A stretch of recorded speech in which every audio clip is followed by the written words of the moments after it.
I first got interested in coding at around age 8 when I was playing video games, and I would write down new ideas, new concepts, new mechanics for the character to do. One of my dad's friends was an iOS developer at the time, and when I asked him about it, he sent me back these books on development for the iPhone and iPad. And they were way too heavy for an 8-year-old to read at the time. But over the next few years, I went on the internet, I brushed up, I watched YouTube, I read books, and eventually I got to where I was at age 12 to win a BAFTA.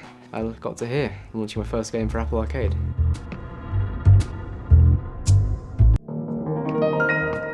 Operator 41 is a stealth game about sneaking around a mid-century city at night, picking up intel and throwing potted plants at guards.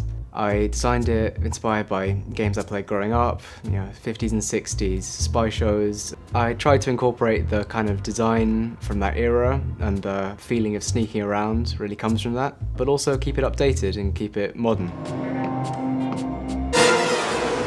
I was inspired by everything from Saul Bass's movie posters from the 50s to more recent things like Mike Bittle's Volume and Device 6 by Simogo. My ideas come from all over. I mean, the idea for the name for the game came from some random brunch restaurant in Melbourne. It's sort of like being a superhero. I work every day at school, and then when I get home I can start coding. A lot of the time I work on games in my holidays and in my free time, but it's also useful to have school around. Like when my game has bugs and I need playtesting, I can often just send it off to my friends and they'll play it for me.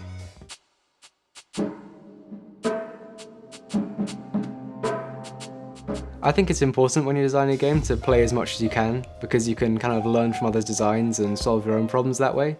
Recently I was playing everything from Hitman and Far Cry to indie stuff like Volume and Beatsteak Bandit to try and learn about how they solve problems. Often when I'm stuck against a problem designing my own game, I tend to go to other games and break them down and see how they solved it, and then take that into my own game and solve the problem that way.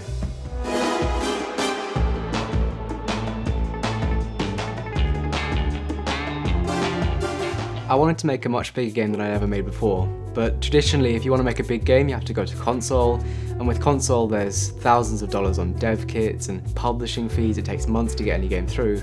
On the App Store it's a lot easier. One man can upload a game-changing game on the App Store, a kid can upload a game, and I saw Apple Arcade as kind of the fusion of that. I can build a lot bigger than I ever dreamt before, and I don't have to worry about monetization or anything I need to worry about on the App Store, but I also get the scale of consoles without having to worry about all the trouble of getting onto consoles in the first place. Also, on the App Store, traditionally you have to think about monetization a lot. Is this game going to sell? How am I going to make it sell?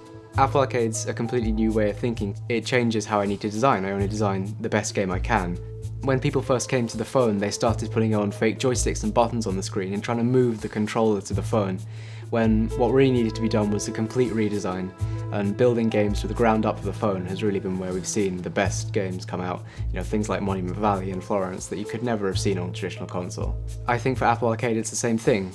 Games have to design with all 4 platforms in mind and come up with controls and gameplay that works across all 4 platforms. I think the best games in Apple Arcade in the future will be able to take advantage of that. My WWDC scholarship was once in a lifetime experience. Over the week I was able to chat with developers that work on the software I use every day and talk to tons of people that I never would have met on my own. I also made friends with lots of other scholars, and those are connections that I'm still using today.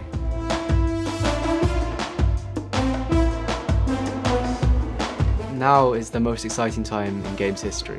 It's becoming easier and easier every day to download free software and turn your idea into a game. I mean, there are people younger than me and older than me that have been able to launch games on the App Store, and the fact that I was able to launch my game on Arcade just speaks to how easy it is to turn your game into an idea now. In 5 years, I'd hope to launch a lot more games. In fact, right now I'm on track to launch a game a year. I hope that being able to launch an Apple Arcade will in turn bring me new opportunities.